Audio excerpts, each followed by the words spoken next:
সামনে কয়েক মাস বাদে রয়েছে রাজ্যের বিধানসভা নির্বাচন। আর বিধানসভা নির্বাচনকে সামনে রেখে তৃণমূল নেত্রী মমতা বন্দ্যোপাধ্যায়ের নির্দেশে তৃণমূলের কর্মীরা নানা ধরনের জনসংযোগ কর্মসূচি শুরু করেছে। আর সেই ধারাবাহিকতায় সাধারণ মানুষের সঙ্গে জনসংযোগ স্থাপন করার জন্য রাজ্য তৃণমূলের সিদ্ধান্ত অনুযায়ী আজ নয়াগ্রাম বিধানসভা ক্ষেত্রে শুরু হলো তৃণমূলের বঙ্গধ্বনি যাত্রা কর্মসূচি। এদিন নয়াগ্রাম বিধানসভার গোপীবল্লভপুরে এই বঙ্গধ্বনি যাত্রার আনুষ্ঠানিক সূচনা করেন নয়াগ্রাম বিধানসভার বিধায়ক তথা ঝাড়গ্রাম জেলা তৃণমূলের সভাপতি দুলাল মুর্মু। এছাড়াও উপস্থিত ছিলেন ঝাড়গ্রাম জেলা তৃণমূলের কোঅর্ডিনেটর উজ্জ্বল দত্ত, জেলা তৃণমূলের সাধারণ সম্পাদক সুমন সাউ, সত্যরঞ্জন বারিক, গোপীবল্লভপুর ১ নম্বর ব্লক তৃণমূলের সভাপতি হেমন্ত ঘোষ প্রমুখ। এদিনের কর্মসূচিতে তৃণমূল নেতা দুলাল মুর্মু বলেন, এই বঙ্গধ্বনি যাত্রার মাধ্যমে সাধারণ মানুষের বাড়ি বাড়ি গিয়ে মানুষের মধ্যে বিগত ১০ বছরে রাজ্য সরকারের বিভিন্ন উন্নয়নমূলক কাজের রিপোর্ট কার্ড বিলি করা হবে।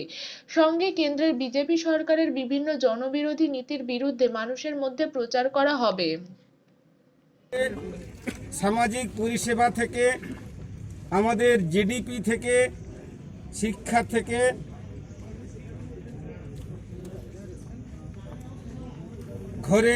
ঘরে ঘরে অন্ন থেকে, আমাদের ঘর তৈরি করা থেকে, বিদ্যুৎ, সড়ক, জল, কৃষকের স্বার্থ রক্ষার্থের জন্য নারীতায়ন, আদিবাসী মানুষের ক্ষমতায়ন, বাংলার প্রতিটি ঘরে ঘরে কাজ পাওয়া থেকে আমাদের রক্ষা, সামাজিক সুরক্ষা সবটাই আমাদের এই রিপোর্ট কার্ডে কিন্তু সুন্দরভাবে আমাদের সরকার, আমাদের মুখ্যমন্ত্রী এই রিপোর্ট কার্ডের মধ্যে আছে।